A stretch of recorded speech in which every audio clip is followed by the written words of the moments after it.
Good evening, everybody. Welcome to this evening's ReGen Live Chat. Tonight we're going to be mainly talking about sheep, and with the question is, can sheep be regenerative? Tonight, myself, which is Liz Jennifer, is joined by Nick. We'll introduce ourselves in a moment, and we're also joined by Yann Ledoux and Rich Thomas, whose details are on the slide at the moment, but also we'll have a chat with them in a second in terms of just introducing their background. So Nick, how are things with you? Things are okay. I've had a couple of weeks off work. I've been to the seaside. Spent 2 hours today on the phone getting a new phone. And no, things were all right. We did our first farm walk yesterday, farm tour. So Renault mullet entertained some customers, and yeah, no, all's good. But looking forward to tonight's chat because we haven't done much on sheep. And yeah, it'd be interesting, definitely. Yeah. Well, my news is I've got a mouse in my house, so I'm dealing with that shortly. Oh. So that's my news. That's it, really. But yeah, and I did last Friday. Did my first discussion group since Wednesday. No, not Wednesday. Since February. So it's starting, not quite returning to normal, but starting to. So that's good. And did the farmers enjoy getting out? Apart from the rain and the wind and the acoustics of an outside situation, it was fine. But no, I think they, appreciated being out, definitely. Okay, so on that random chat update, again, we just like to say thank you very much to Fiona Lovett of Flock Health Limited for allowing us to use her Zoom. And also this evening, we've got Joseph Keating, who's been the question master. So as we go through, everybody else is on mute. So if you want to ask a question, if you type it into the chat function that's at the bottom of the screen, ideally into the chat rather than Q&A, and then Joseph will be looking at them as we go through, and then we'll be asking questions at appropriate time. So if you've got any questions in terms you can't hear, or you've got a point of clarification, just put it in the chat button at the bottom, and we'll deal with it as best we can. So Nick, do you want to get us started with some background from our guests for this evening? Yeah, so throughout all our chats, we've spent a lot of time talking about cows really, and cattle and tall grass grazing and mob grazing, and we haven't really ventured anywhere near sheep. And as far, like Liz is a sheep expert, and we've got sheep here. Inverted commas. And so we are going to tackle dairy as well, because I think both sheep and dairy and regenerative is an interesting dilemma really on how you do it, because I think beef cattle are quite easy to put in a box and think, well, I can do it this way. So we have got Yann Ledoux, great name, and Rich Thomas, also great name. Liz, I'll let you introduce Yann, but Rich farms in Wales. He was at no, what? Sorry, no, Wales. I thought you were Wales. Sorry. Herefordshire. Herefordshire with this side of the border. Sorry. Oh, sorry. This is live. This is live. So you farmed in Herefordshire. Rich, would you like to introduce yourself so I don't make any more cuts? How quick do you want? Quick précis? Yeah, not too long. Not too long. Brief. 250 acres at home and 100 rented grass keep. Pretty much all grass keep, round and about. Hereford cattle, Romney cross Aberfield ewes, moving to probably going, well, we're going to go self-replacing, and whether that's all Romney or whatever, I don't know, we'll work that out. Little bit of arable and cider fruit. So yeah, there you go. Okay, thanks. Yann Ledoux? Yeah, just to add to the little bit that came out with the invite, 10 years in agricultural research after university, which seems a hell of a long time ago now, which I guess it is, and mostly working with beef and dairy cattle, defining grazing height requirements for the optimum management of both suckler cows and dairy cows, and then decided, well, that's not too difficult, so I'll make my life a lot more difficult and go and see if I can farm. My mother's family had always farmed, but none of it was left when it came to me. They'd all managed to go broke along the road, and it had all disappeared.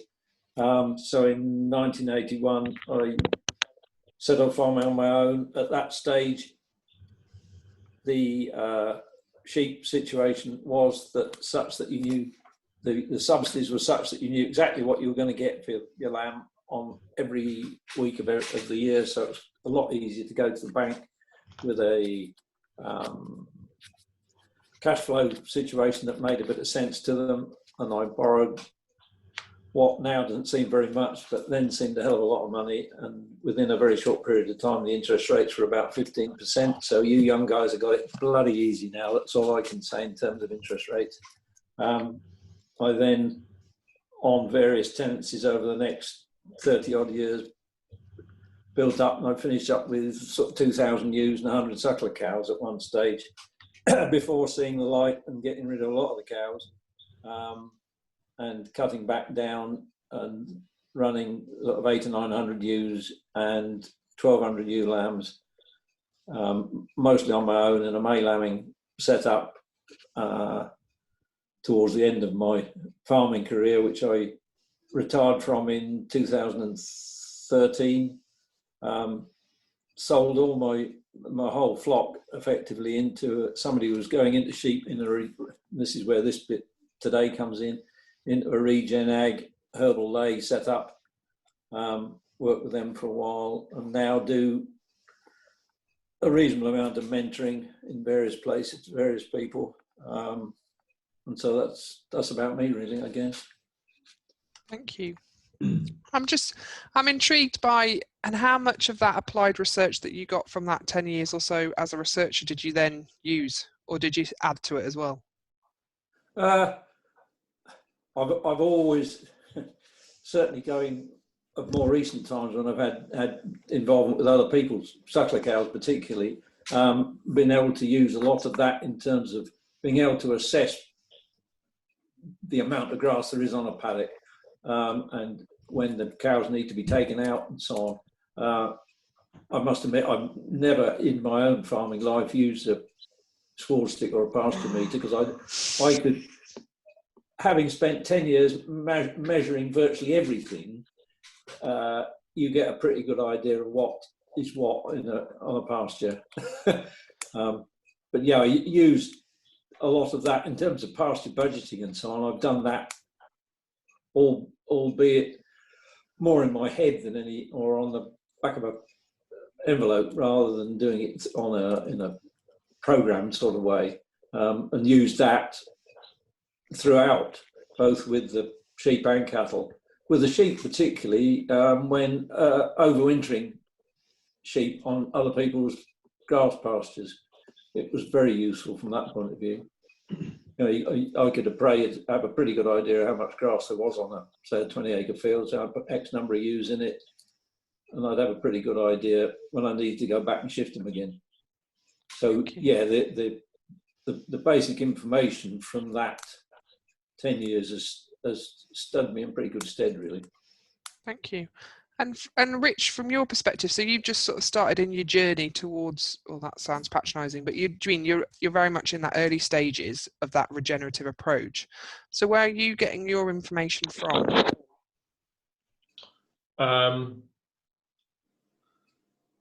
Like the WhatsApp group. I started with Gabe Brown, and then the David R. Montgomery book, and that was the one that really changed my mind. That's the one I'd say. It's not actually a bad read, and I listened to it, and I've got it as well. But and then yeah, YouTube videos, and then just like articles, and just all those things are all kind of pointed in the idea. You know, the 5 rules or the 6 rules of looking after the soil. They're all pointing at those things basically. So it's just hearing the same thing in a lot of different ways from a lot of different people who are trying to do the same thing. So somebody's asked what book. Gabe Brown, Dirt to Soil, and then David R. Montgomery, Growing a Revolution. And then if you want some history, Dirt, about how basically every civilization, well, not quite every, but many civilizations on the planet basically destroyed themselves because they ran out of food because they cultivated the soil and it washed down the rivers. That's a very simple thing, but yeah. So it's out there if you want to find it. But the WhatsApp group and the local knowledge, because it's not very focused on the UK because we're such an easy climate, supposedly an easy climate to farm in. We haven't had to worry about soil blow and lack of rain generally, because it's generally quite easy to farm here. That's a very generalization, but compared to many places in the world, it is basically, yeah. So Rich, before you left college, and then did you farm your sheep just in a quite conventional way till what point? I went to a couple of meetings with Charlie Morgan. Some of you might know from the Welsh borders. Just talking about how you split a field and you see how much more grass you grow when you move the stock a bit more often. Did that, bought some electric fencing, did that, and because I could see, down the road, the BPS is going to go, and it was, there will be a tax on nitrogen at some point. There will be diesel's not going to carry on being as cheap as it is. I don't care what anybody says. Maybe I'm talking 10 years hence, but we will have to change at some point. So we started doing that, and then suddenly you say, oh right, okay, the dairy industry has been doing this for years. Why are we not doing it? And probably because it's a hassle. It's a lot easier to set stock in, isn't it? But if you're dairying and you're getting your stock in twice a day to milk the cows, well, you moving fences is just the whole thing kind of is easier, isn't it? So and then I planted some red clover because I read an article about that, and that was really good. And then it's just more fences, and because we've taken a lot of the arable and put it into grass, we've got a lot of temporary grass, but we've still got quite a lot of permanent pasture as well. So it's just. And we're definitely growing more grass. We're going in the right direction. Haven't cracked it yet by any stretch, but that was the sort of. And so in terms of how long do you think that, although I was rude and said you just started, that process has been, what, 10 years? No, like 5. Okay. And this year's the first year we've had cattle properly on a rotation. Well, somewhere near properly on a rotational grazing system. Sheep have been for like 3 now, I think. Yeah, 2 possibly, but 3. Yeah. And that has moved from a conventional rotational system, like going in at what, 10, 12 centimetres down to 4 or 5 or kilos of dry matter, but you're now moving to these sort of taller covers. Yeah, where I can. Yeah, I think. Well, the 3-leaf rule was where I started, but now I'm trying to go like 30, 40 days, 50, 60 days if you can, but. It's I haven't got, because the permanent pasture doesn't grow much grass. The temporary grass is having to be grazed probably more often than it should be. So it's it's a gradual process where we try and get everything to. I mean, it might take 10 years to get the permanent pasture to be growing what it should be, but that's the direction of travel. Yeah. Has all the temporary grass got? Is all that multi-species, or is some of it still just ryegrass? It'd be half and half. So do you manage the two differently, the all grass versus the multi-species? I'm not particularly, I guess. I'm just trying to get as much rest. I'm trying not to go back until I think it's had enough rest. Because, sorry. No, I think we've jumped ahead, and that was my fault. I asked the question, but I didn't know, because I think we've jumped ahead in terms of we've already started to solve the problem in terms of can sheep be regenerative. So I'm just interested there's some questions for Yann on the thing on the chat in terms of you sold your flock to Tim May, and you said he'd just started regenerative. So what was your experience of that? You had moved from a mixed sward or mixed species sward sort of approach, so a lot of white clover, red clover, similar to what Richard just been talking about, and you were then moving into this sort of tall grass grazing. So can you just explain your experience of that? It wasn't quite as simple as that, in that I must admit I went to the regenerative thing as an aged devout skeptic, I guess, like I said earlier on. Trained as a scientist, you tend to be skeptical first, I'm afraid. But in the first instance, because all the pastures on that farm had all been sown either in the autumn of the previous year or undersown in the year we first started there with the sheep, so they were all new. And initially, in any case, we were with the sheep only trying to graze, in my terms, if you like, going in at I don't know, 15, 20 centimetres and going down to 5. That was with the sheep. We had cattle on there as well, which were doing the sort of 2'6" high sort of stuff right from the start. But with the sheep, the first year we lambed there, long grass we were lambing in May. Long grass to me was a bit of a problem in terms of ewes with permanently wet udders, lambs with permanently wet navels, and a lot of problems with joint ill and so on and so forth. So I wasn't overly enthusiastic about the long grass grazing and regenerative from that point of view. And I must admit, I couldn't see the logic of needing to do that with ewes and lambs. I thought we were doing a pretty good job, and you can show some of the photos if you like, Liz. Pretty good job with the pastures, grazing them from, say, a foot or so down to, where are we? Not quite as much as that. So 10, 12, 14 centimetres down to 4 or 5. The pictures here, I don't know how well that comes across really. The first one from the left is ewe lambing probably about the 5th or 6th of May on a pasture that had been sown. I think that would probably have been sown the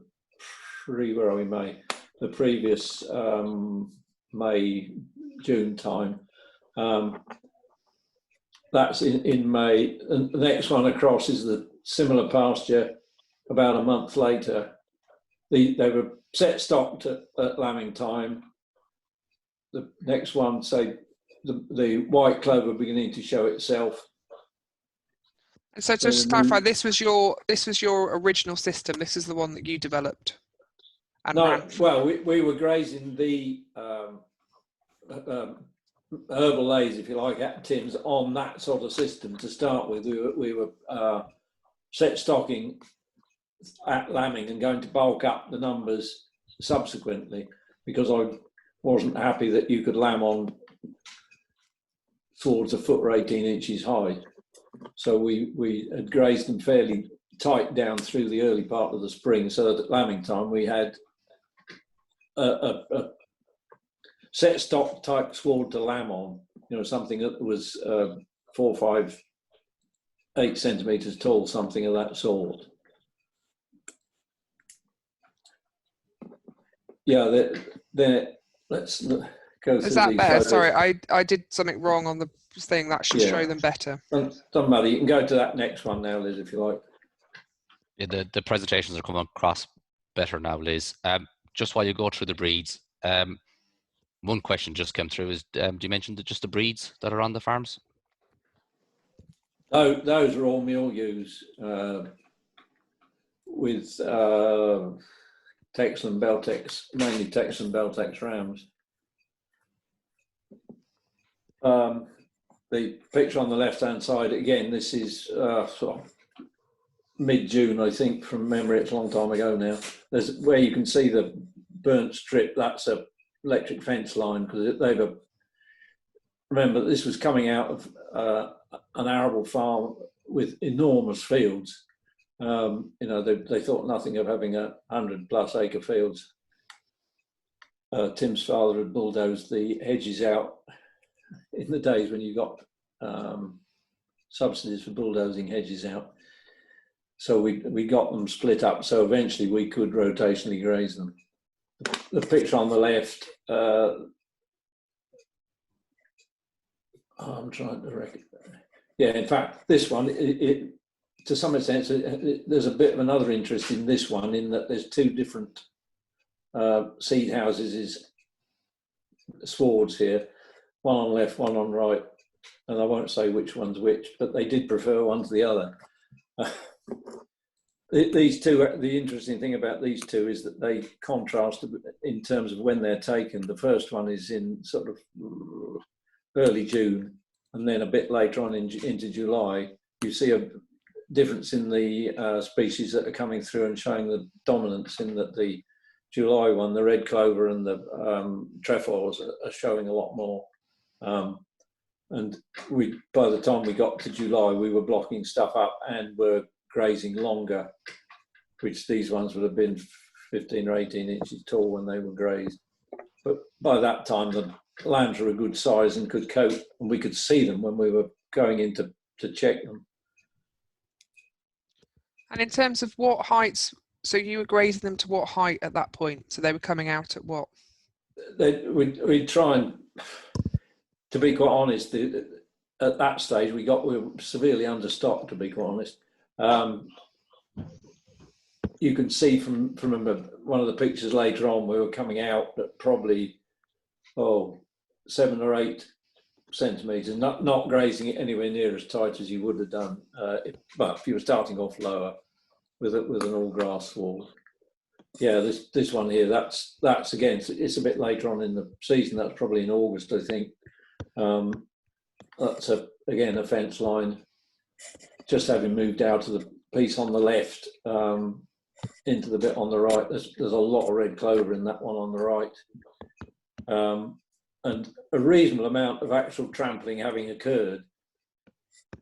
You know, it isn't defoliated tight, but they've stomped it down. So in some ways, exit height isn't overly helpful in that context, I guess. But you can see the sort of swards we were going into and coming out of, and it was all high value feed. We weren't letting it. There was vast quantities of grass seeds or chicory stalks.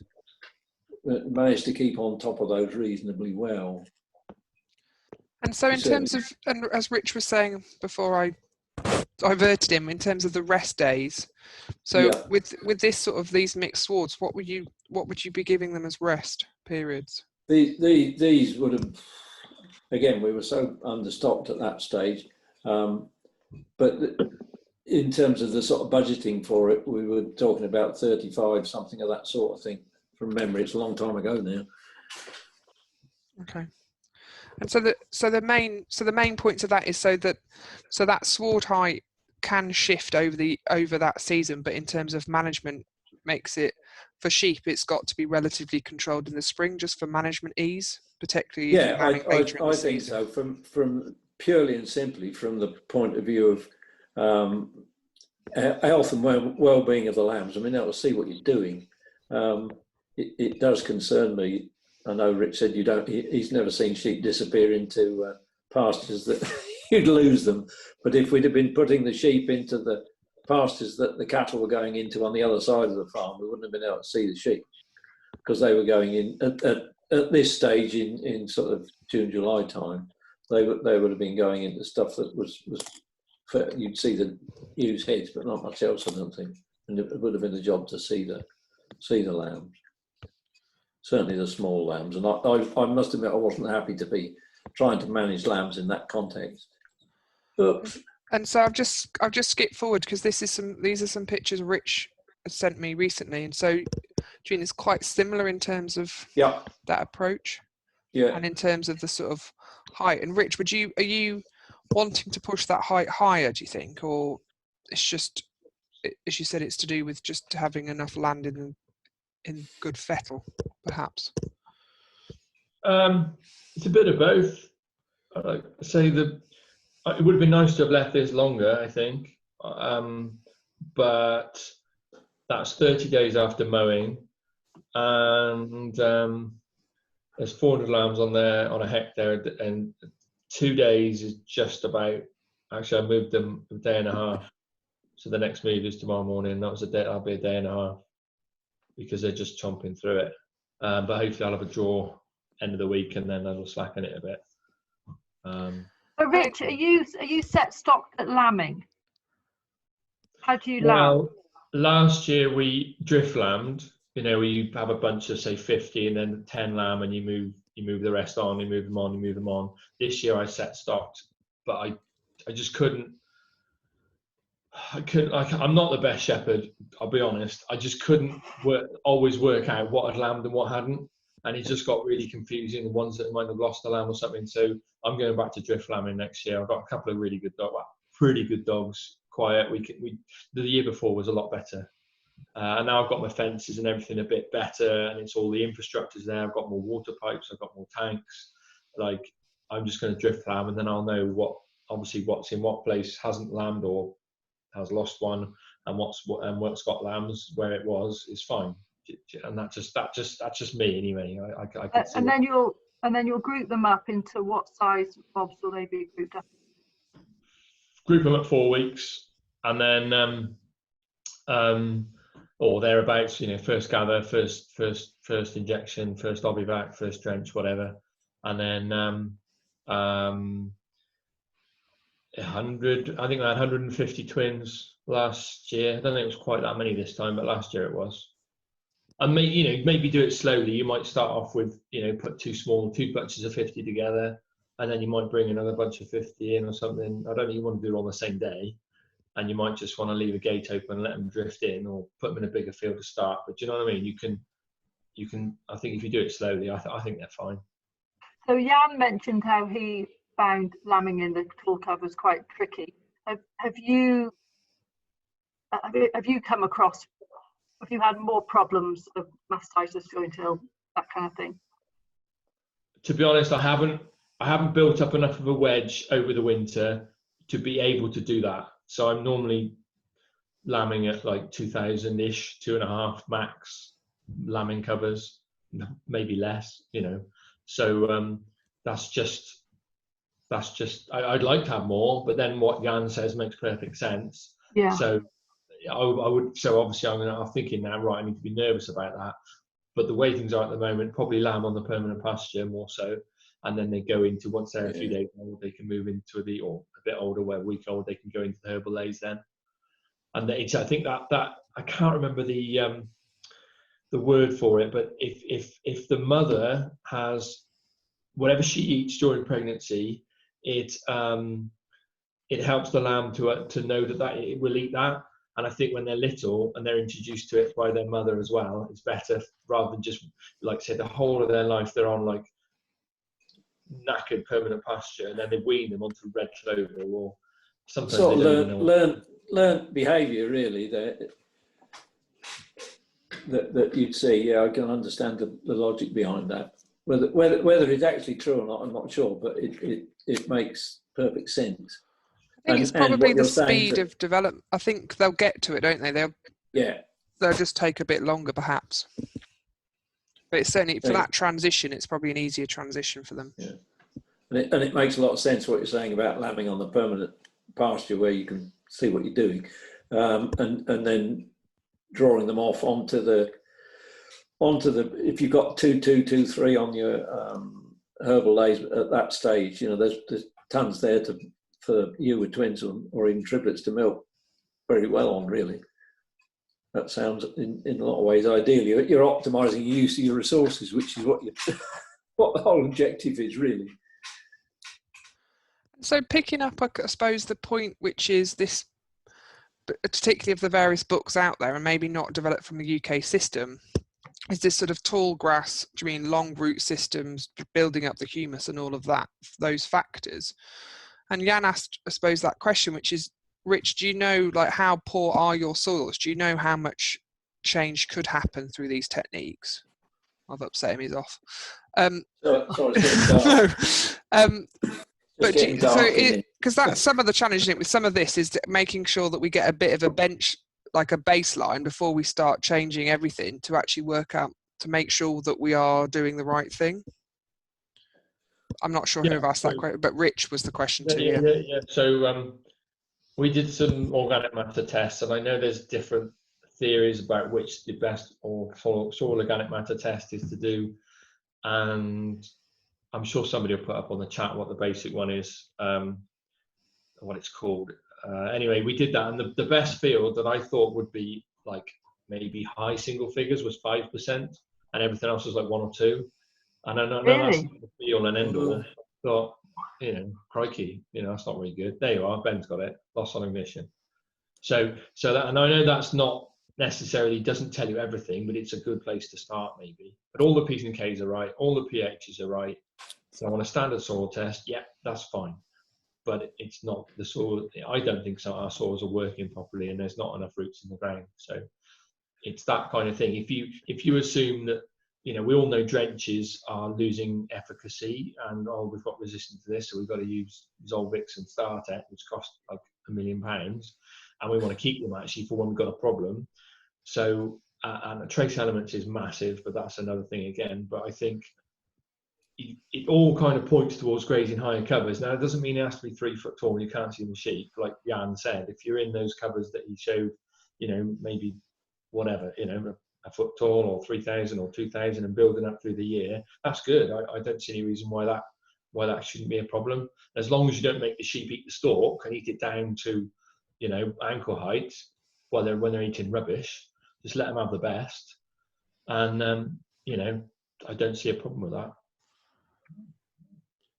With your different soil organic matters that you measured, had you any indication as to whether the history of the fields that was associated with? Could you sort of pinpoint why they were like that? Because you said you had got some arable, so some of it been arable to death, as it were. So historically, the farm was in hops. We had like 30 acres of hops. And then we had a brook running through the farm, which was the water. And the farm's kind of like, it's almost 2 little mini valleys, sort of. So the fields that were accessed from the brook were in grass, mostly permanent pasture, and everything that wasn't was in arable because there was no water system. So when we put the water system in and we pulled the hops out, suddenly we've got this land that we need to, want to do something with, and we arable and grass and something, and now it's basically mostly grass. And so, there's a little bit of too much ploughing, but mostly just set stocking and overgrazing, I think. Joseph, have we got any questions? Yes, you've beaten me to it. So I have a few questions. I'm trying to sort through questions, book recommendations, and something about olives. Olives. Yeah. My parents mustn't like olives because I can't stand them. So that's that. Because you're not fancy enough. You have to force yourself to like them to be fancy. No, that's what I did. I'll stick to the stereotype. I'll stick to the spuds. I'll stick with the olives. Yeah. I suppose just 1 or 2 questions for you, Yann. Just going back, kind of the pictures you're showing. What were mob sizes for the twins lambing in? Majority of them would be in 150, some slightly bigger. We got 2 or 3 lots of ewe lambs as well, and they would have been sort of 200, 250, something like that. And I think Rich, you answered. And running at about 5 ewes the acre, something of that sort. If you get them much closer than that when you're lambing outside, the damn things will all try and lamb together. It doesn't matter how big the field is. And then just another one is how long were they in each cell? So how many days, were you working on before they moved? Is that to me or to Rich? Yeah, sorry, to you, Yann. I think they were set stocked at that stage. The one at lambing, they were set stock at that stage. I think they went on later on after I'd departed. They went on to drift lamb them at some stage, but that. It wasn't something I could ever get on with very well. Maybe dog wasn't good enough, but...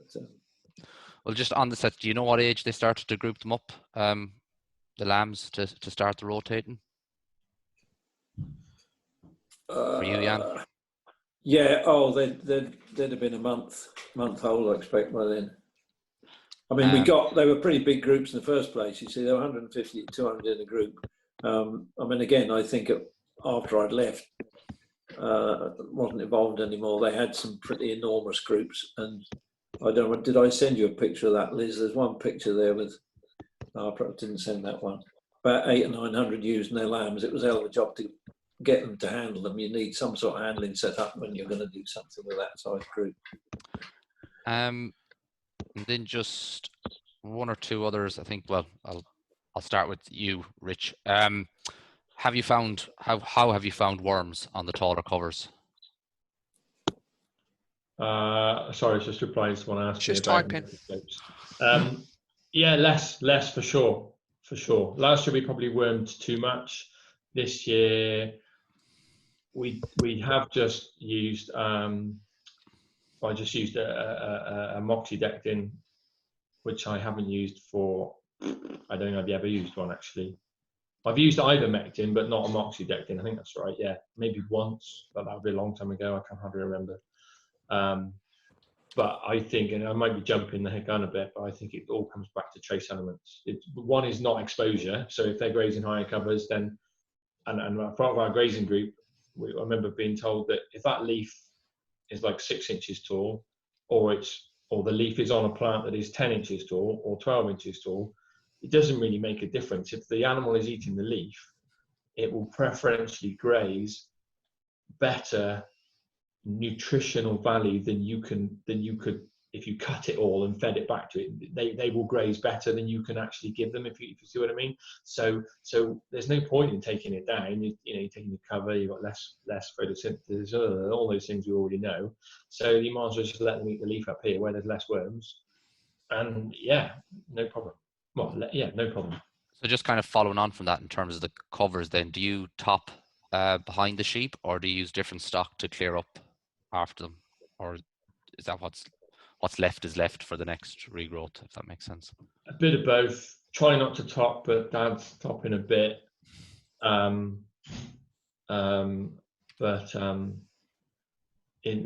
only if there's like another problem, like so a weed issue, then we've got a couple of places where there's a few too many docks and a couple of places where we've got creeping thistle.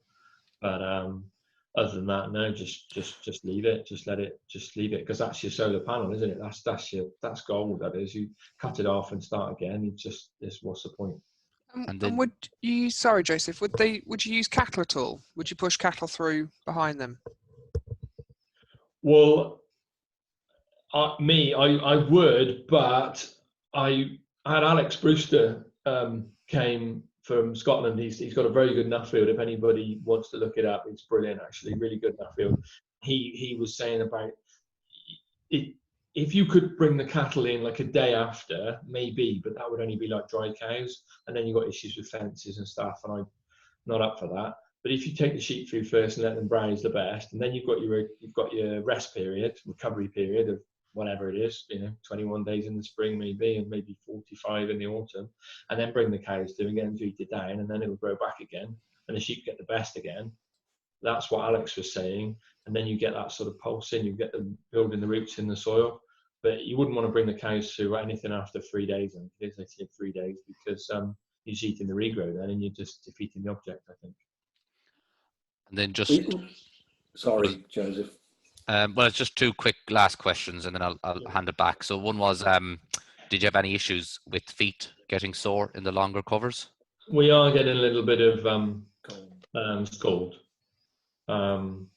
So yeah, that is an issue. Whether I'll be able to breed that out in a few years' time, I don't know. But yeah, that is a minor problem. And this last question is probably more open to all. How does this translate to more upland hill situations in terms of what you're doing? That's almost one for you to answer, Nick, I think. They're going in your direction. Well, no, it's not for me to answer this, but I personally think that we just need to move away from set stocking. Just because of the roots and recovery, and but it's not as easy when you've got a big hill, is it? No.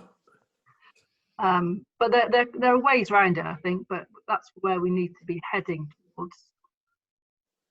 Liz, have you got any wisdom? And I think it's similar, which is I tend to be based down in the sort of in the flatlands where it's quite nice, and we can put some herbal leys into some mixed arable systems. But yeah, so the options are less. However, potentially the organic matter that you're starting with is going to be higher in those situations. So you don't have to work quite so hard to build it up like you do in other places. but I agree, a lot of it's driven by infrastructure, or the infrastructure was there and there's been some lack of investment perhaps in some of it.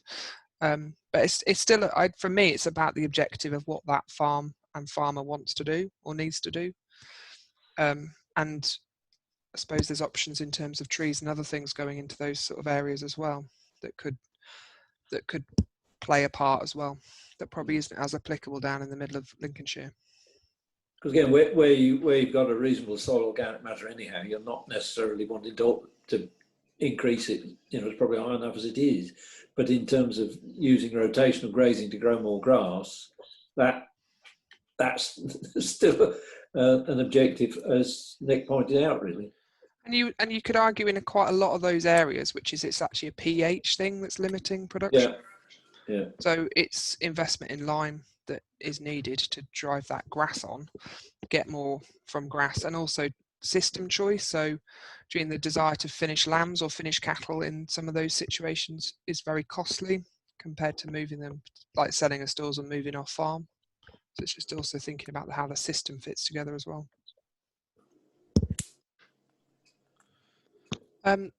Right. So we're moving on really to the next section or the next chunk of. So we've sort of the debate, and we've heard from Yann in terms of stocking rate. So one of your, it's a good and a bad thing, isn't it, from a sheep perspective? But you low stocking rate when when you first went to Tim's, low stocking rate. Yeah. How, and I suppose we're just interested in sort of debating. Everybody, do you mean if we're sort of if we're thinking more of a conventional way, the way to drive up profitability for a sheep system is to drive up stocking rate? And how does that fit with the sort of some of these regen approaches? I mean, Rich has mentioned the need for these longer rest periods. It doesn't always fit with these higher stocking rates that we seem to be promoting in other systems. If you're growing more, you could still be having a higher. If you're getting a higher total dry matter production, you're still going to be able to push the stocking rate up, aren't you? Because the feed budget is dependent on the total amount that you're growing, not on how long your grass is when you go into it, or how long your rest period is. Yeah, it's just to do with more paddocks, I suppose. More subdivision helps that question. Yeah. And Rich, do you have a target in terms of what your stocking rate? Do you measure it in such things, or what would you now be measuring your system is in? Sorry. What's your targets? I was going to work this out, and I because of the chat that was on the group through the week, but I haven't. So with 50 cows, or just over, and finish everything, would be 400 ewes and just a handful of ewe lambs, and finish all the lambs. Now, with a conventional thing, if you stuck that into a calculator, that would say massively understocked. But like we've got a 9-inch hill fort that's 35 acres, it doesn't grow a lot of grass, but I'm trying to improve that with grazing. We've got a lot of sort of estate type grass, with oak trees growing, and those sort of not open fields. I mean, the average field would only be 8 acres, but set stock fields that have been historically set stocked and overgrazed in that sort of setting. So like half the farm basically doesn't grow a lot of grass. So for what we've got, we're probably overstocked. But I'm not sure we can afford to drop our stock that much. So at the moment, we're just buying a bit of forage and making do that way. But does that answer the question? Probably not. I suppose at the moment you're in that sort of transition phase, but your ambition is to push stock numbers up, but not increase land area. Or are you happy where you are? I don't think that's the right measure, because, and I read it, there's a guy called Alex Heffron. He might be on the call. I don't know. He's on Twitter, but he wrote a blog post about we read what the guys are doing in America, like sticking, and their stocking rates are flying because they're historically really low, whereas our stocking rates are historically quite high because of the inputs we use, probably. And so actually, maybe they've got to come down. I don't know, but ask me in 5 years, and maybe I'll have a better answer. I don't know. And I suppose Nick also the example from Nick, which is it's not necessarily about number of sheep, it's about how those enterprises fit together. So have you got the right ratio of cows to use? What other enterprises could you put on that farm rather than necessarily increasing the sheep numbers per se? Yeah, it's about profit at the end of the year, isn't it? That's the thing that really matters. And I want to push the cattle back and bring the sheep down, but just the way it's working at the moment with different things and whatever, that will be a transition we'll try and make over the next few years. Because are the cattle grazing the mixed swards now, or all of them, some of them, or just the fattening ones, or? They tend not to, but that's because I've only just started with the fences, and I figure that the cattle will do a better job of regenerating the overgrazed permanent pasture. But then I have got some, well, we should have a couple of animals going off grass. I mean, it's very difficult when you're not going to suddenly, well, I mean, if you set your farm up to it, you might be able to do it as a general rule, but because we supply a butcher every week of the year, most of the cattle come inside to get that bit of finish on. But I have got some cattle on some mixed species swards, yes. Steers, fattened steers. And Nick, do you want to just talk us through in terms of what you're up to with your, because you've changed that ratio you used to sheep to cattle? So when we first came here, we had dairy heifers inside, and had started rotational grazing, started to grow lots more grass, and got quite excited and slightly vain. And for some reason, we wanted 1,000 sheep. Don't know why. And then one day Renault, he was just charging around and he forgot his PIN number, and he diagnosed himself with a breakdown because he forgot his PIN number, and said we need to have less sheep. So anyway, now we've gone down it quite quickly over 4 years to we've got 450 sheep this time, and we've now got 50, 60 suckler cows, and the difference is unbelievable. It's we've obviously got less sheep, we are producing less lambs, but the survivability is much better, the scan is much better, and just illness, I think you need that balance, and it's taken us quite a lot of years to understand that. But it's getting back to that mixed farm that people did for years, and then we tend to specialize, don't we? And it's all, I guess it goes back to the regenerative thing, where in nature you don't get monocultures, and that's so at the minute everything is pretty good. We probably still need to have a few less sheep, but my worry is when people start to grow more grass and then they get more sheep or more of something, and I think there's a sweet spot, I think. And you've always got the problem of the relative profitability of the two species, haven't you? I mean, when I reduced my suckler cows back in the late 90s, I mean, I was spending all summer gathering feed and straw for them and all winter feeding it, and actually making no money out of them at all. You know, when cattle were a very full return, and so you tend to have to be a little bit flexible with markets. They've been a bit more stable, I suppose, relative to one another of recent times, but there is always that balance to work on. And would you say you're now more profitable, Nick? Yeah, definitely. I mean, I was just doing our accounts today, and our BEPS bill is now just not much. And when we had a lot of sheep, we were just having lots of worm trouble, lots of lameness, and you really do notice the difference of your just less input. And with the lambs have nearly all gone, and it's just less stressful. He can remember his PIN number. It's always good. You know, it's a balance between your capabilities, your desires, what you want out of life. That's the whole. Because we gaily talk about RegenAg. We've only been talking about it in relation to actual production. We haven't been talking about it in its whole sense. The main aspect of which is quality of life. Yeah. And that needs bringing into it as well, because that has a value, particularly to people like you with a young family and things like that. You know, it definitely has a value, doesn't it? Well, I think, Rich, we spoke about that, didn't we, the other day? Yeah. Yeah. Yep.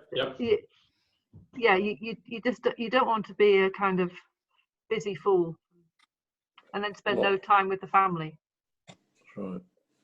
Absolutely. I've got, I haven't got it. I could probably do with a little bit more electric fencing, but we're somewhere near now. I can take my little boy out in the truck. He's only 20 months or whatever, so we can move cattle. They're Hereford cattle. They're all pretty quiet.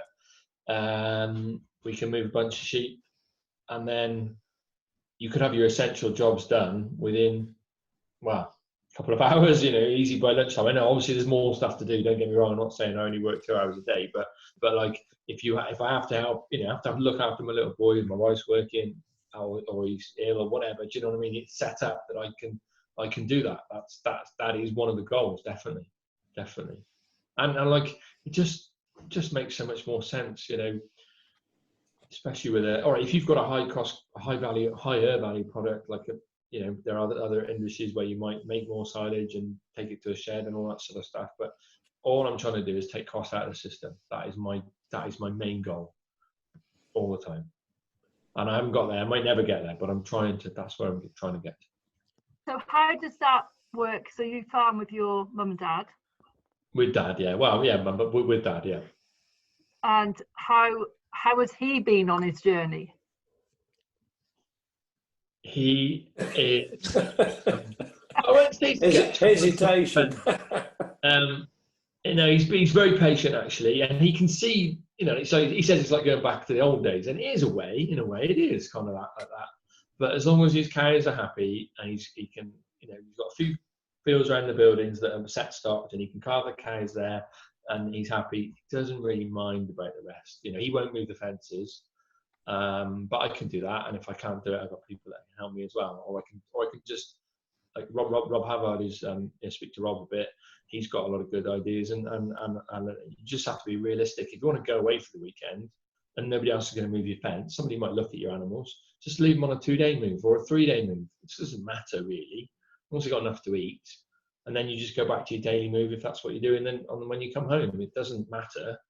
You don't have to die on your sword for like, oh my goodness, they got to be moved every 12 hours. You just don't have to do that all the time. It's just not. If it doesn't have to be like that, it doesn't have to be like that. If you see what I mean?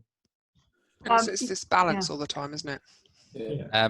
I just have one or two quick questions. The first is for you, Nicola. You say he remembers his PIN. What is it? So we can. Assuming there's any money in it. Yeah. But not spending it on vets, so it has to be going somewhere. And not on haircuts. Moving on.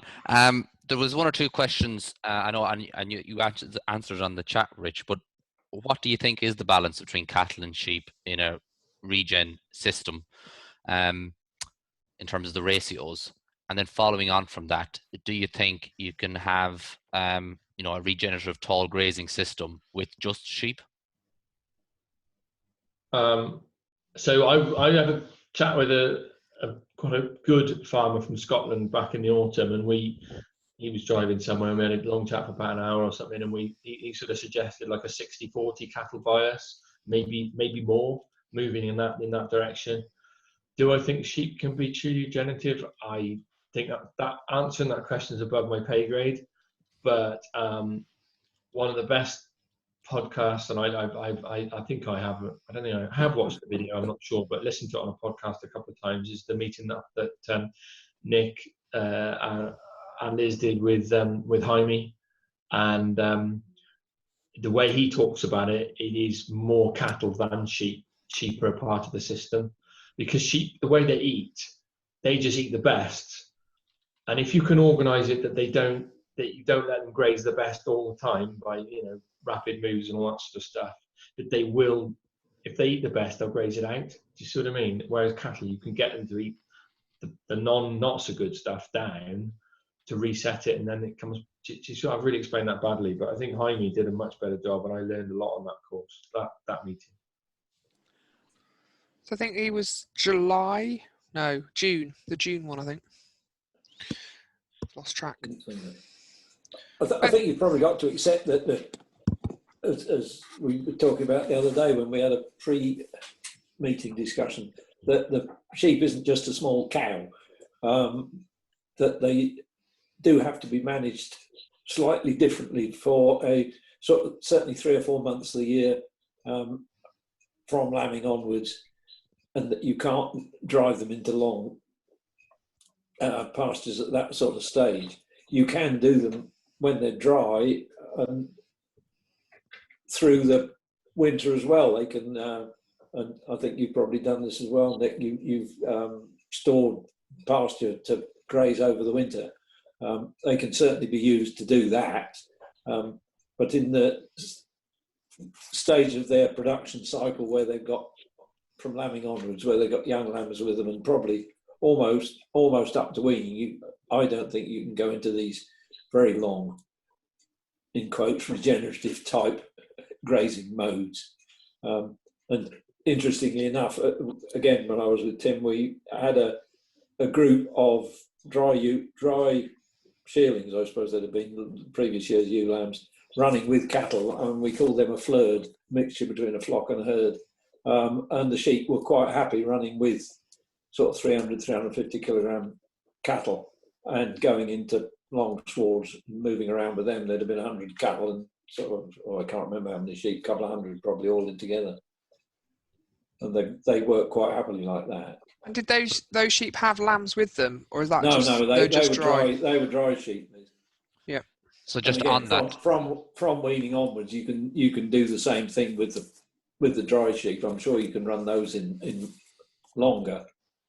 A third, and a third, eat a third, stamp on a third, and whatever it is you do with the other third, I can't remember now, but I think that's how it works. Leave it behind. Yeah, you can do that with dry sheep, but not with ewes and lambs. so I suppose there's one or two comments coming through in terms of more of a leader-follower system. Do you let the sheep in first, have the cattle in after to clean out?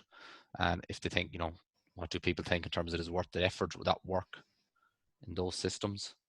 I know, Rich, I think it says you're only done the cattle this year in terms of grazing, so they wouldn't necessarily be, you're given a straight break rather than having cattle come in and cleaning out. But then that, like, perhaps I'm wrong, but that's a conventional mindset trying to answer.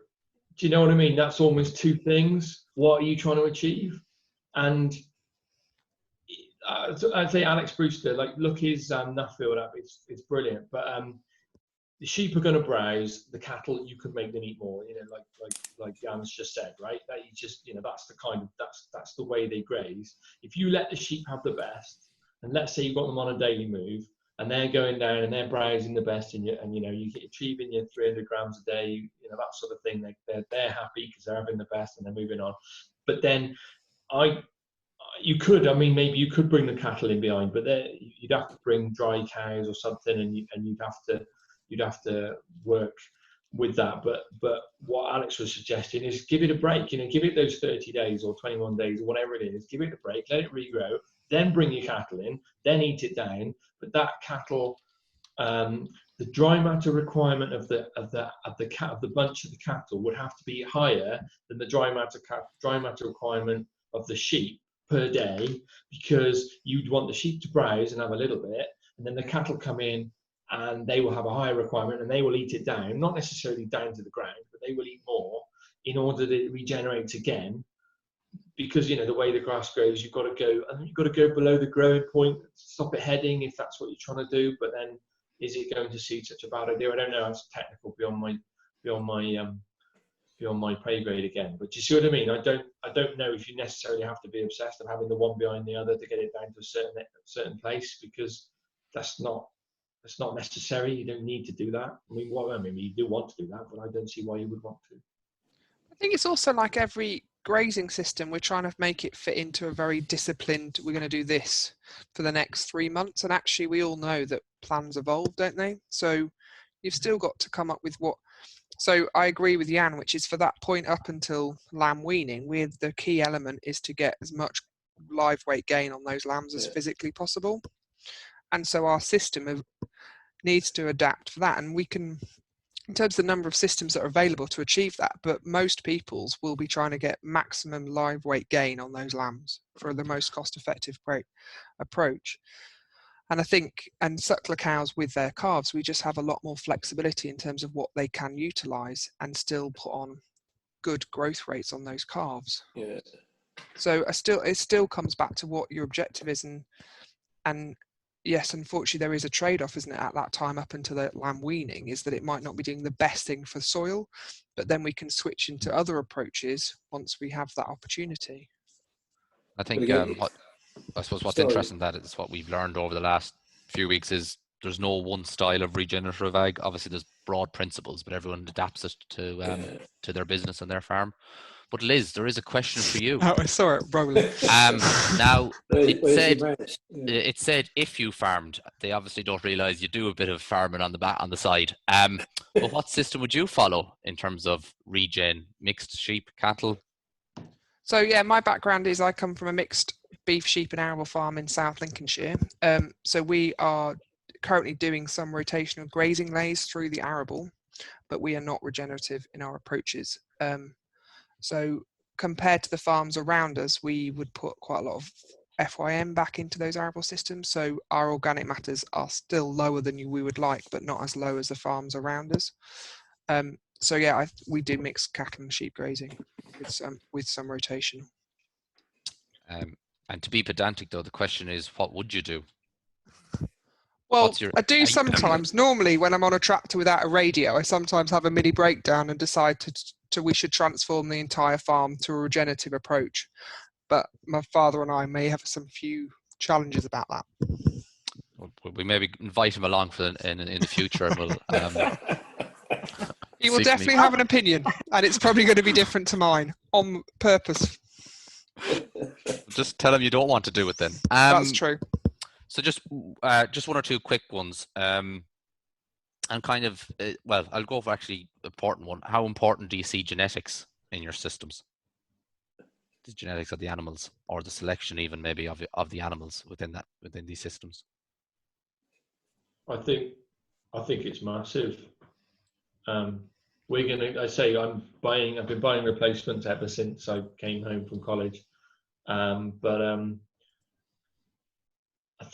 think they call it epigenetics. Again, this is stuff above my pay grade. I've read about it, but everybody's got a slightly different system, and so if you've got an animal that's bred on your own farm with the system, the rainfall, the grass, whatever, then that animal will probably cope there better than one brought in, and so I think it's massive. But that's not to say you have to do that. That's my choice. But we lose. Our biggest problem is lambs that don't make it to 2 days old. And I've done everything I can. I try my absolute best. But I think it's just mothering ability. And it might only be 20% of the ewes that, not saying they lose all of them, they're somebody losing 20% of the lambs. But if 20% of the ewes aren't very good at mothering, or they haven't quite got it right, because they're not as good at mothering as the other 80%, well, that's a problem, isn't it? So we're going to start selecting on mothering ability. Because that's where our biggest problem is. Do you anything to add, Nat, Yann? It's difficult because I'm to a certain extent I'm completely reversed in that when I first started lambing outside in May as a consequence of the bank manager knocking on the door and saying, if you don't do this a bit better, I'm going to pull the rug from under your feet. People said to me, oh, well, what you need is easy care sheep. And to me, easy cares are an attitude of mind rather than a breed of sheep. I stuck with the breed I had, which was a mule, and it's as I say, you have to do everything that needs doing to them. You have to do that right, and if you do that right, then I'm not sure the breed matters too much. That may be heresy, but I'm afraid that's how I feel. I think there's an element of selecting, of the challenge with mules, isn't it? In terms of you are buying in, but you're still culling out or making decisions on which ones retain in that flock every year. That's, I suppose, the debate of having a closed flock is you're in more control or of those types of traits you have of what you're in controlling in terms of traits. I can't speak, sorry. So the question in terms of what would you be doing for mothering ability. So Rich, what are you selecting for mothering ability or aiming to? Just to say, I don't disagree with what Yann said, but I think we said the different things, because they say there's more variety within a breed than there is across the breeds. Yep. So if you've got a ewe that looks after it, doesn't matter if she's a mule or an easy care or a Romney or whatever, if she bunts her lamb and buggers off the other side of the field, or takes one with her and leaves the other one that she's just had that doesn't bother with that one, then it doesn't matter what breed it is. Do you know what I mean?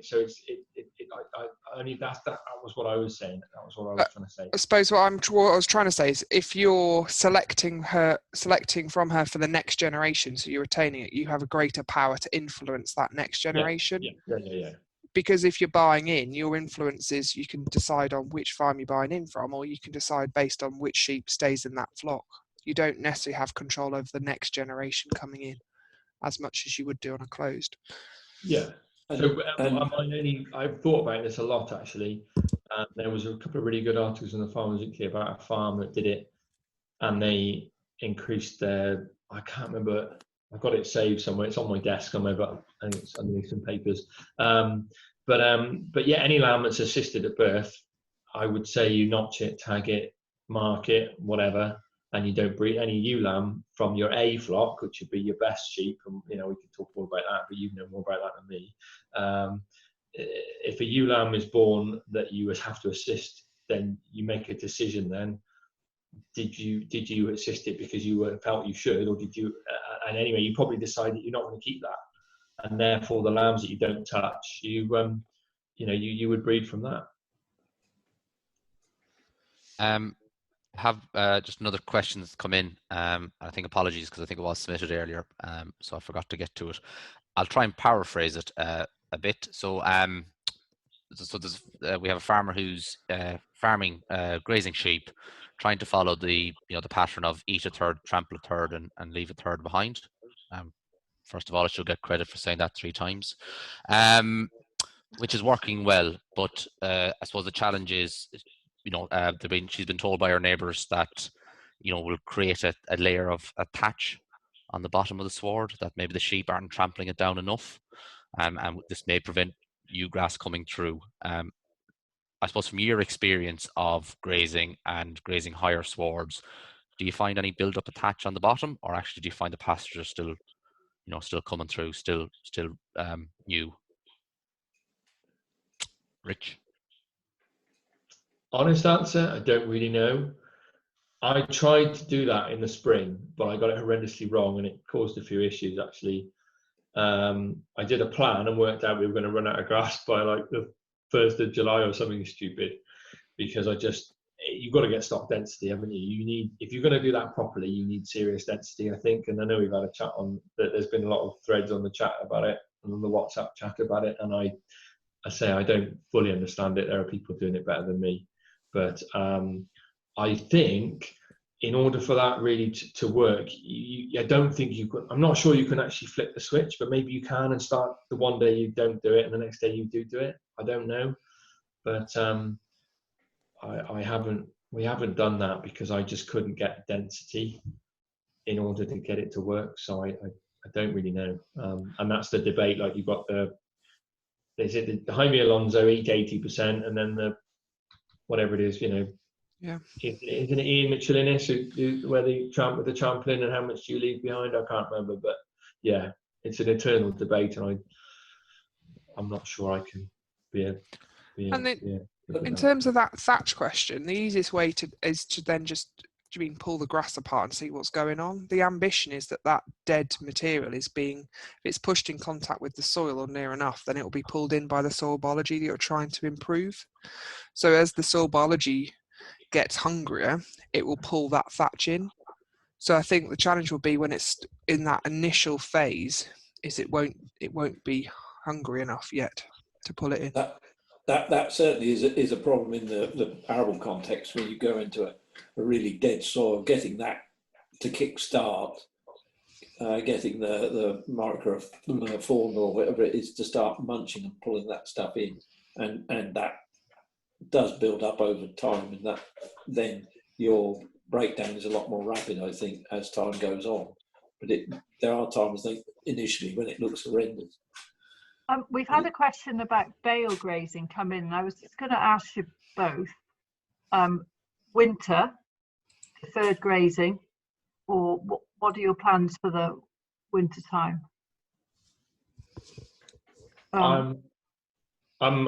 We've got, well, we should have the cover, we planted half the cover crops, and we've got some more cover crops to go in. It'll be a combination of hay and cover crops and lamb, 10th of April, around there. And you'll feed the hay, how do you do that? Are they outside having hay, or yeah.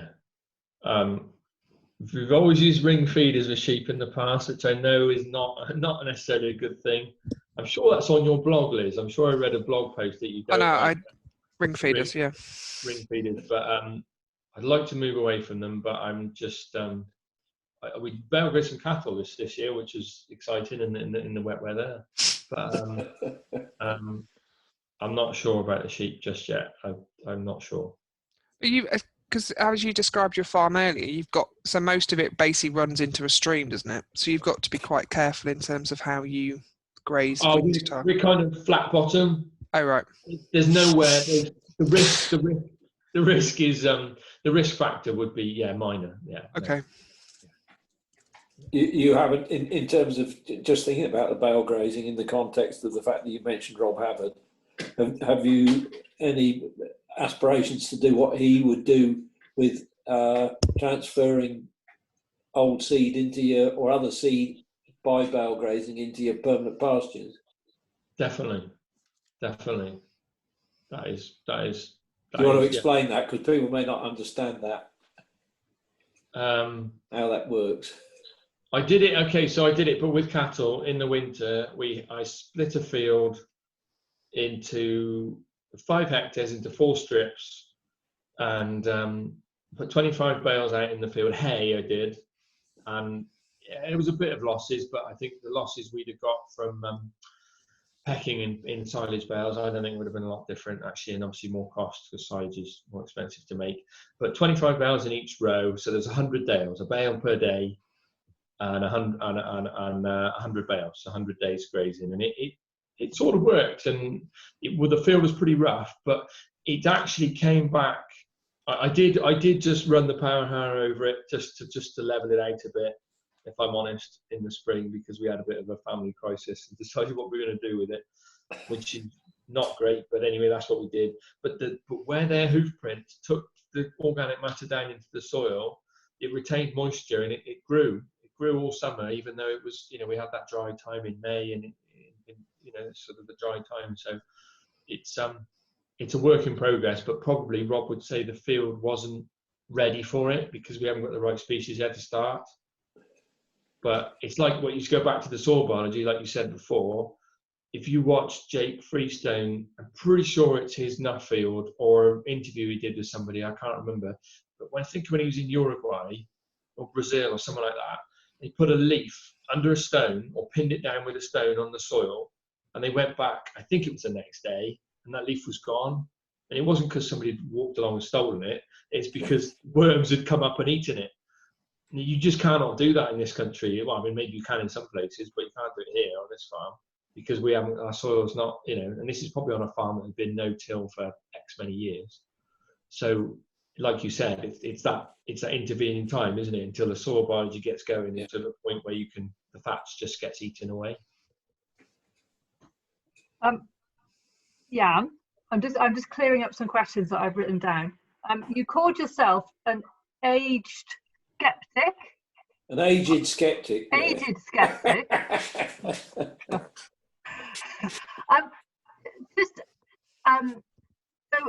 So if you go back to, I don't know, 1982 or something like that, how have you changed in your head? Might not have done at all. How have you changed your thinking from then till today? 1982. Oh, that's interesting, really. In 1982, I bought sheep, but I didn't know very much about them, so I learned on the job, really. Having my previous experience with sheep had been when I was about 7 or 8 on my cousin's farm. But yeah, learned a heck of a lot about sheep nutrition, really, in that intervening period. Of more recent times, having gone from, at one stage, having done a fair bit of work when I was in the Research Institute with ICI, and consequently, obviously, was a blue bag man for quite a long time after that. Now, moved a bit away from that through the thinking about soil, which I hadn't really thought about before, and it came to me, oh crikey, 2 or 3 days ago.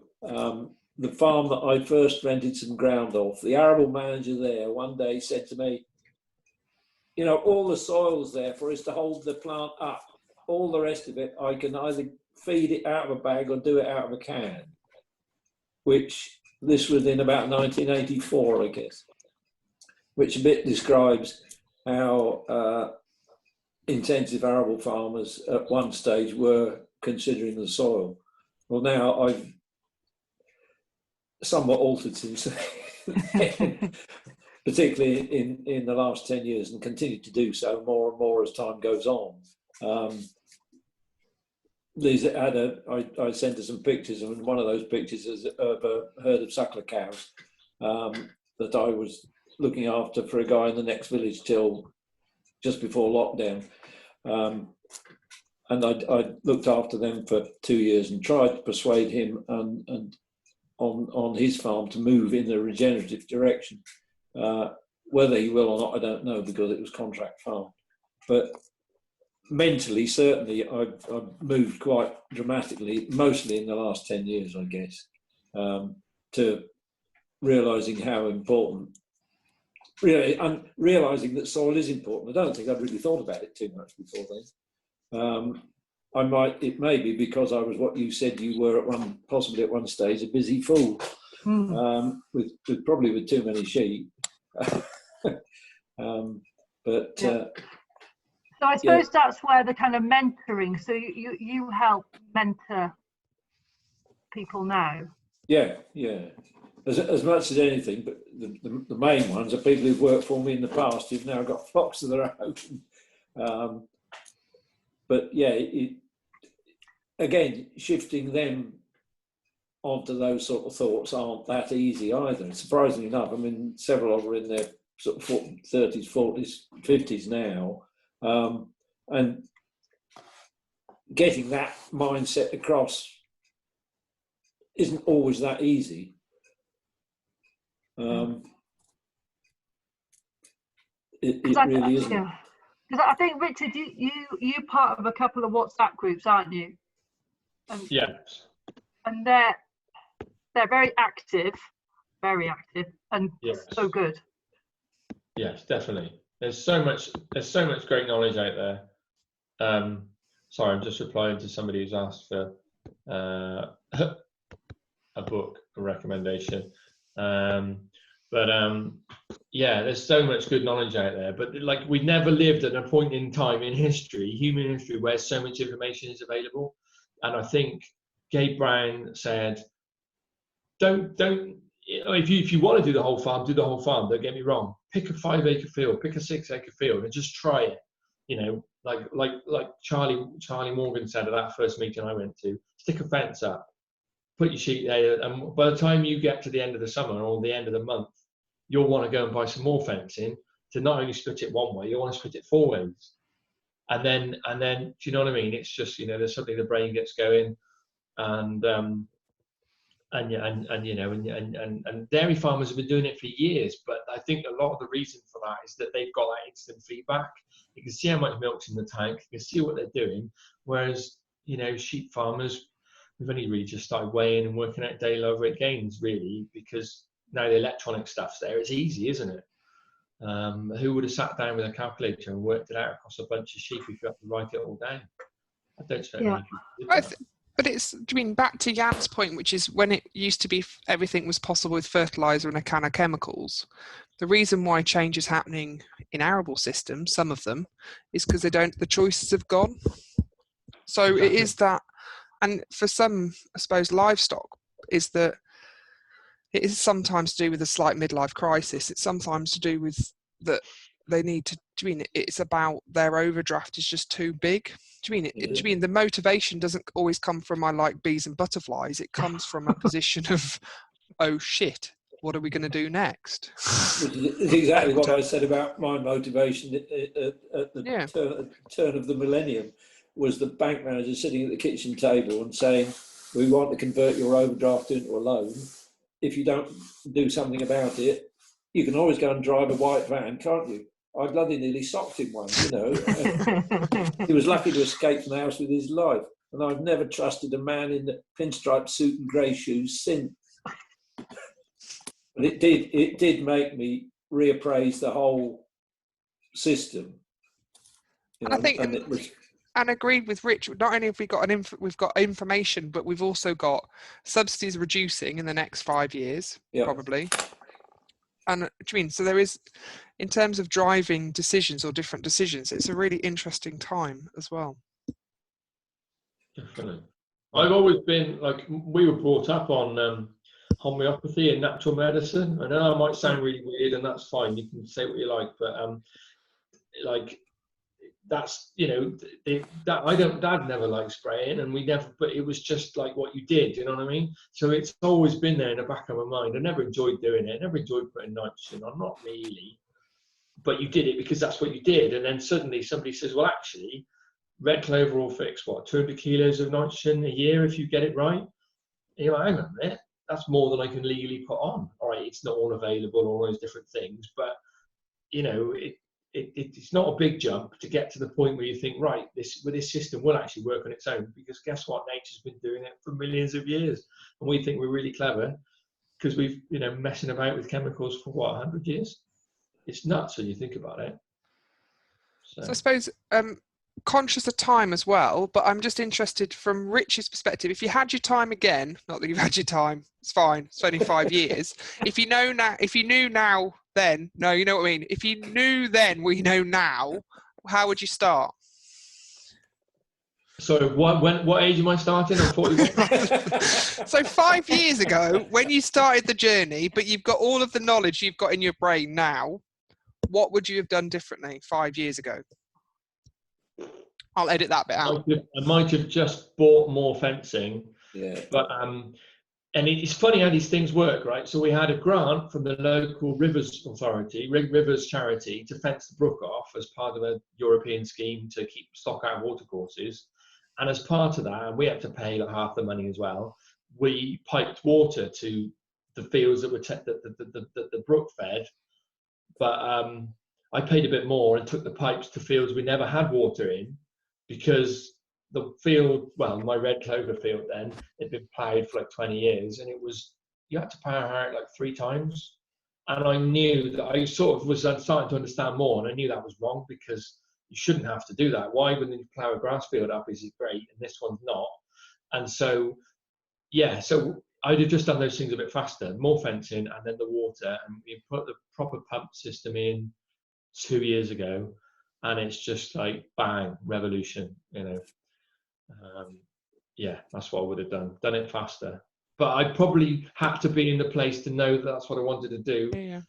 Because you can't, it is evolution, not revolution in some ways, because you can't, do you know what I mean? If something doesn't quite work out properly, you think, oh, you know, it's not working this year, I'm gonna go, you know, go back to what I did before, because I know that works. So, and then I suppose the question to Yann, which is, if you were given the opportunity to farm again, or you can still farm or do whatever you want. Anyway, if you had your time again, what would you do differently? Oh, crikey. That's a horrible question, but... It certainly is. Well, starting where we sit now, definitely multi-species swords, hopefully in an area that has more rainfall. I've spent my life in low rainfall, fighting shortages of water in pastures. And when you're trying to do grassland research and you can't grow any damn grass because it's too dry, bearing in mind that 75 and 76 were two of the major years when I was trying to do work on dairy cow grazing management strategies, it was a little difficult. But yeah, I think definitely look at mixed swards without a shadow of a doubt. And when you say spend the money on that and electric fencing, but you don't need to do it the whole farm at once. As Rich said, and what Charlie said to him, you do a piece at a time and convince yourself that it works. And the next, you want to be down buying more fencing next week, don't you? Because it's already working. And do it to start with temporary electric fencing, because you might don't put up too much permanent because you probably put it in the wrong place. Thank you.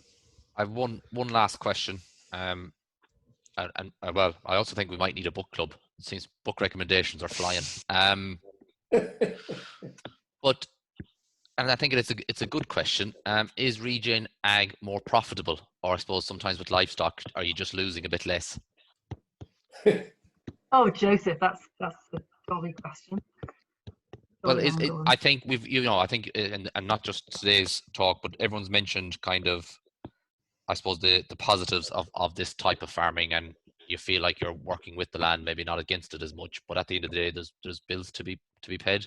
So do you feel like this system makes you more resilient?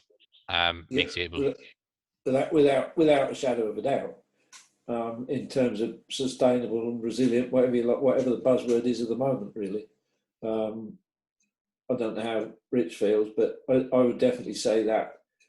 And again, in the dry south, and Rich's would be dry as well, that those sort of mixed swards, particularly if you got red clover, it's unbelievable. And we had a very dry summer, 10 or 15 years ago, and I had a neighbour then who had an organic dairy herd, and they'd sown some red clover swards next to where I got a lot of lambs to wean. It was about a 50-acre field, and that was the only green field in the whole of Oxfordshire at the time. Everywhere else was brown. So those sort of things do build resilience into your operation. They really do. And that and the rotational grazing, it extends the period of time before you're in disaster straits with drought and so on. Rich, do you feel it the same from your system in terms of how you're fit? I was going to use fit for the future. There's 2 F's. I got a buzzword in. But in terms of, Liz mentions the changes. Do you think you're better prepared now for whatever policy changes are in the UK with the practices you're undertaking?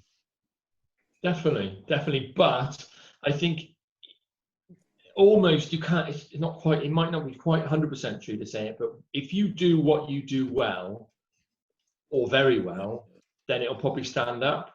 But I think with all the changes that are happening and everything, then I think a less risky system, say the climate is changing. I don't want to get into that debate, but in 18 it was dry and we weren't completely green, but we were greener than the neighbours. And back in May when we had 8 mil of rain, and April wasn't particularly damp, and then we had quite a lot in June, but it went quite cold. Like and now it's just had a dry spell as well. We're greener than the neighbours. I see they've got some some feeders out for their cattle and feeding out bales and stuff like that, because their field's barren and they've got it's brown. So you build a more resilient system, and at some point there will be more costs, won't there? Because we keep being told we're going to be paid, we're going to have to put a value on the environment. So when that happens, then it will have to change, I think. And I don't enjoy buying feed and then taking a bag out on the quad bike and filling up the creep feeder. Been there and done that, and lost ewes' heads in creep feeders, and lambs are blown up and stuff like that. It's just not keen on it, to be honest. And if that's what you want to do and it works for you, that's absolutely fine. I've got no problem with that at all, but not for me. And sheep are ruminants, they're meant to eat forage. Exactly. My opinion is, if you want to feed cake to animals, keep pigs. Otherwise, forage feed them. But the one thing to say is you can do a lot of this just with rotational grazing. It doesn't necessarily need to have the term RegenAg hung on it. It isn't a panacea. If you're not doing a good job to start with your livestock tasks, and you're not doing worm counts and checking your body condition score you use and all your livestock tasks, if you're not on top of those, it's not a silver bullet. There's no point pretending that it is. Thank you. We haven't killed enough lambs this time, and I've done nothing different from I did last year. We were bolusing and mineral drenching lambs, and that was pretty good. We moved to an injectable cobalt B12, and they flew in June and they stood still in July, and it's supposed to last till September. Now, I'm not saying the injectable didn't work, but like you say, there's no, just because they're grazing that grass that you put on the picture there, Liz, it doesn't mean, like Yann said, it's not a silver bullet. We've still got the same issues. We're using less wormers than we ever have. We're using less medicines than we ever had, like Nick said, virtually non-existent antibiotics, really. And I went to a meeting, and a vet was there, and he said, actually, an anti-inflammatory painkiller is 90% of the time, or maybe 80% of the time, is actually more beneficial anyway. So, but we've still got a trace element problem because we're low in cobalt and low in selenium. So that's our biggest things, working out how to tackle that, I think. And we're just going to go back to the bonuses and the drenching. I'm finished with the questions. Apologies for the ones I didn't manage to get to. I'm just conscious on time. So thank you. Thank you, Joseph. So Nick, we've got to decide our take-home messages. I know. Well, mine is that it's not full grass grazing with sheep isn't straightforward. Rotational grazing might be as it gets, and I don't think you should be religious about length. And so yeah, I suppose it's, don't be rigid, be very flexible. As Yann said, there's no silver bullets. But what I do think is, and we've had a lot of listeners tonight, and a lot of people asking questions. Breaking up again, Nicola. I think this is a subject that you learn from other people. Am I? Yeah. Oh, is that better? The key point is that you learn from other people. Yeah. Oh, yes. Yeah. So it's good to talk. That's my take home. And so yeah, it's good to talk. Ironic. And I think mine would be, I think it's similar, which is actually, and why I love grazing systems is because there's so many different ways of doing it. And I think what's interesting that previously we were really focusing on rotational grazing was a way of increasing grass utilisation and reducing cost. And I suppose the message has moved on to actually focusing on soil health.